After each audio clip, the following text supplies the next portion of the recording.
Sa ibang balita, dalawang patay sa pamamaril sa Quezon City at Caloocan. Ang isang biktima pinasok pa umano ng mga salarin sa kanilang bahay at kinaladkad palabas bago pinagbabaril.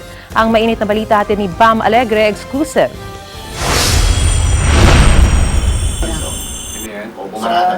Kuha ang CCTV na ito sa Barangay 77, Nagohoy Street, Caloocan City, pasado alas 11 kagabi.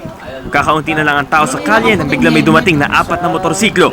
Ang mga sakay nito, sabay-sabay pumasok sa isang bahay pero may isang naiwan sa bungad, mistulang lookout. Maya-maya pa, sabay-sabay nag-alisa ng mga lalaki naka-helmet at nakatakip ang muka.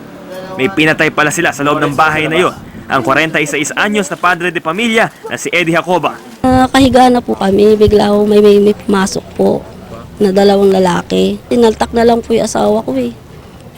Hanggang saan po hinatak? Hanggang sa pintuan po, sa labas lang ng pintuan. Tapos doon na po siya binigay. Doon na po siya, narinig na lang po namin, binaril na lang siya. Wala raw kalaban-laban si Jacoba ng patayin at napatanong kung bakit siya pinupuntirya bago siya binaril. Walang pinto o screen ang kanilang bahay kaya madaling napasok. Noong Nobyembre, dati na raw may lumusob sa kanilang bahay pero hindi naabutan si Jacoba. Umamin ng misis ni Jacoba na dating gumagamit ng droga ang kanyang asawa pero hindi naman daw nagtutulak.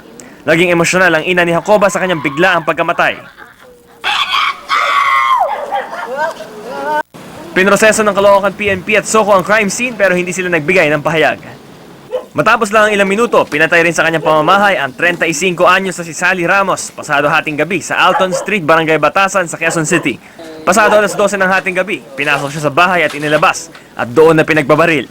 Ayon sa kanyang ina, dati na raw natokhang ang kanyang anak dahil sa paggamit ng droga pero hindi raw siya nagtutulak at sumusunod naman sa imbitasyon noon ng mga polis para sa drug test at maging sa counseling sa barangay.